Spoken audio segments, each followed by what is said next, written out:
नमस्कार दोस्तों, स्वागत है आपका जो टॉक चैनल में। और आज की इस वीडियो में हम बात करने वाले हैं कि शरीर में बल बढ़ाने के अभ्यास के बारे में, बल बढ़ाने की विधियों के बारे में।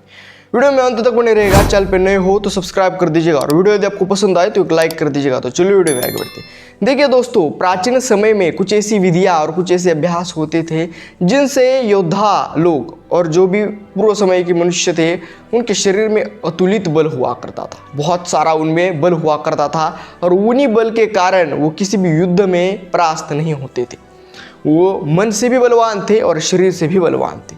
और उनके उस बल के पीछे क्या क्या विधियाँ थी, क्या क्या अभ्यास था, इसी के ऊपर आज हम बात करने वाले। तो 4 चीज़ों को आज हम इस वीडियो में बताने वाले हैं कि जिनसे आप आपके बल में वृद्धि कर सकते हो और जिस प्रकार से प्राचीन मनुष्य में बल हुआ करता था उसी कोटि का बल आप भी प्राप्त कर सकते हो। तो चलिए उन 4 अभ्यासों के बारे में जानते हैं। प्रथम अभ्यास है, देखिए, आपको ब्रह्मचर्य का निर्वाहन करना आवश्यक होता है। जो वीर्यवान है वही बलवान है और जो वीर्यवान नहीं है वो जीवित होकर भी मृत्यु के समान है। इसलिए आपको सदैव ब्रह्मचर्य का निर्वाहन करना पड़ेगा। उसी से आप एक उचित बल को प्राप्त करेंगे और एक उचित बल आप में आएगा, क्योंकि जो वीर्यवान होता है वही बलवान होता है।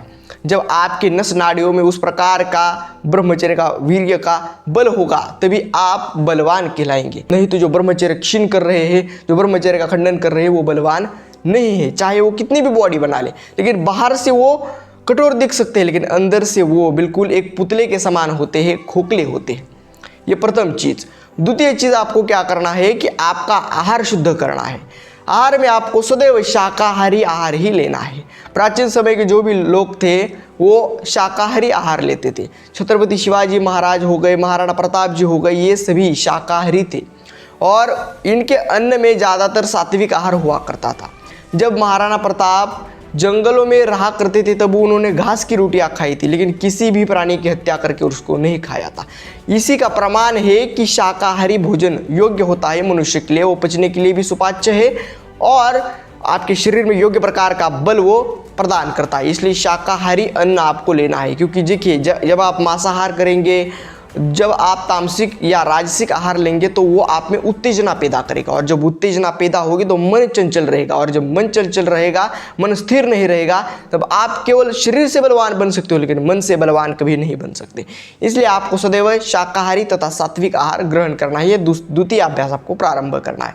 तृतीय अभ्यास क्या करना है कि आपको देहाती जो व्यायाम है, यानी जो दंड बैठक है, उस दंड बैठक का अभ्यास करना है।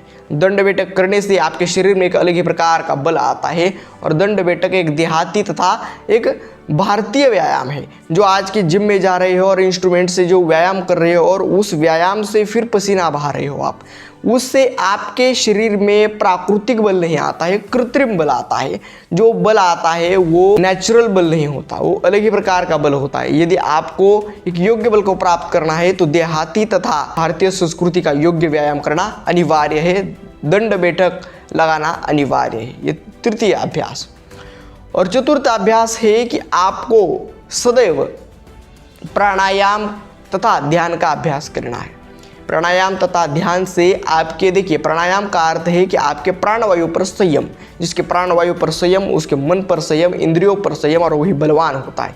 बलवान यानी ये नहीं कि आपके बहुत ज़्यादा सिक्स पैक्स है या फिर बहुत आपके एब्स है तो आप बलवान नहीं कहलाते। बलवान मन से बलवान होता है। यदि आपकी यदि बात आपने ठान ली, यदि बात आपने निश्चय कर ली, संकल्प कर ली, तो आपके संकल्प में इतनी शक्ति होनी चाहिए कि चाहे कुछ भी हो जाए आप वो कार्य पूर्ण कर ही रहेंगे। इतनी आप में संकल्प तथा निश्चय शक्ति होनी चाहिए। ये आती है मन के तथा इंद्रियों के संयम से। इसी से आप अपने शारीरिक तथा मानसिक बल में भी वृद्धि कर सकते हो। इसलिए आपको सदैव प्राणायाम तथा ध्यान का अभ्यास करना है। और एक बात देखिए, आपको आहार में सदैव, यदि आप घी का इस्तेमाल करते हो तो आपके शरीर में काफ़ी प्रकार से बल की वृद्धि होती है।